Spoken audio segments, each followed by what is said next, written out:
I was reading the headline Monty Williams agrees to long term extension with the Phoenix Suns. What do I think about this extension?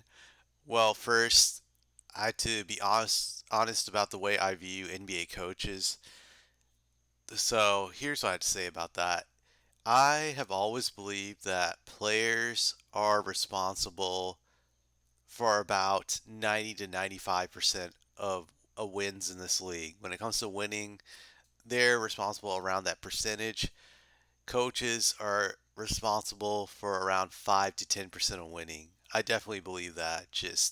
I think that's very true at the NBA level. You could say it's different in college and high school to some degree. I can definitely see it, but at NBA it's always been like that. However, I do think coaches do make the difference in the game to 5 to 10%, and that comes from their substitutions when they substitute players in there into the game, and if they can get the players to follow their game plan, I think that plays a role into all this.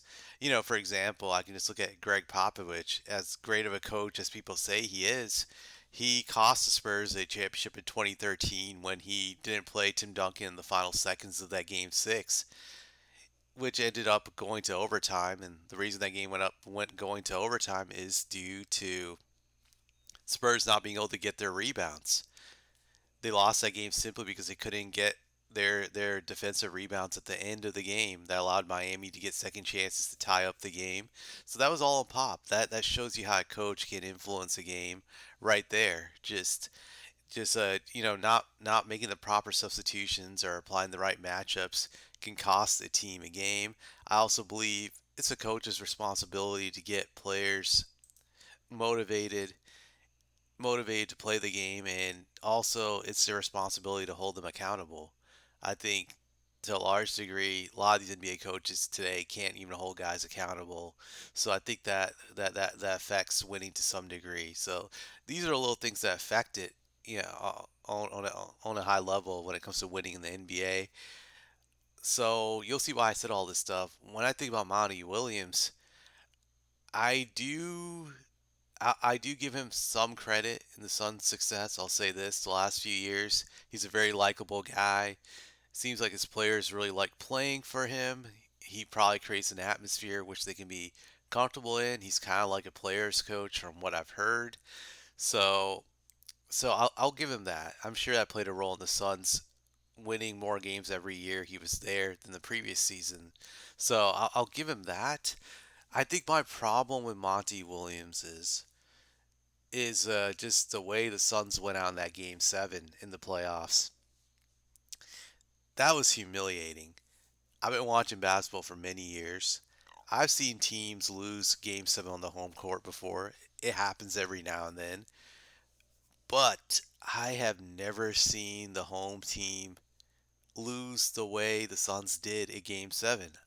I can't remember a time when a team was blown out on their home court in a game 7. I just I'm sure it might have happened, but not in my time when I watched the NBA the last 20, 30 some years. Just it's I've never seen it. So, and I hold Monty accountable for that. Just I know some people will say that Aiden played a huge role in the downfall of the Suns in that game. You could definitely say he did to some degree by being bitter about the Suns telling him at first they were not going to give him max money, and that they didn't really want to keep him. I've heard those rumors. Obviously, the Suns did match the max he got from other teams, so that was just some weird stuff going on right there. But when it comes to that game as a whole, like, sure, Aiden was not trying in that game. Still, that's all Monty Williams. He should have taken him out of that game early if he felt that Aiden had quit on the team and Aiden was not going to play team ball. He should have just benched him and just took his chances with JaVale McGee or Bismack Biyombo. I think Monty Williams didn't take decisive action from the start when Aiden was just not showing up to play. So I do blame Monty for a large part on that. And just his team wasn't ready as a whole. Their psyche wasn't there. And I think that was his fault. He didn't prepare his team for game 7. For some reason, they just melted away, and there's no excuse for that. The Suns had more than enough talent to beat the Mavericks. That Mavericks team was just Doncic and a slightly above average player in Jalen Brunson and a bunch of just good role players. They were not a team that should have won that game. As great as Doncic is, there's no way you should lose to Doncic and a bunch of role players. Great teams always beat an individual from what I've seen throughout my life watching basketball. So I hold Monty responsible for that. How could he not gotten his team prepared for that game, and how could he have not overcome what the Mavericks were doing in that series? He had no answers once the Mavericks started winning those final 2 or 3 games of that series. Just he could not have the proper adjustments to it, especially the way the Mavericks were attacking Chris Paul throughout that series. Well, I would say midway through that series, towards the end, where they would just keep going at him every time, exploiting his old age. Monty Williams had no counters for that, no way to cover up that glaring weakness. So I blame that on him, just losing the team, not having decisive action, and benching Aiden, not having proper adjustments to what the Mavericks were doing. Just I I do blame him for that game 7. Maybe they'll recover from it, but I think that's something people should pay attention to. How the Suns team starts off next year.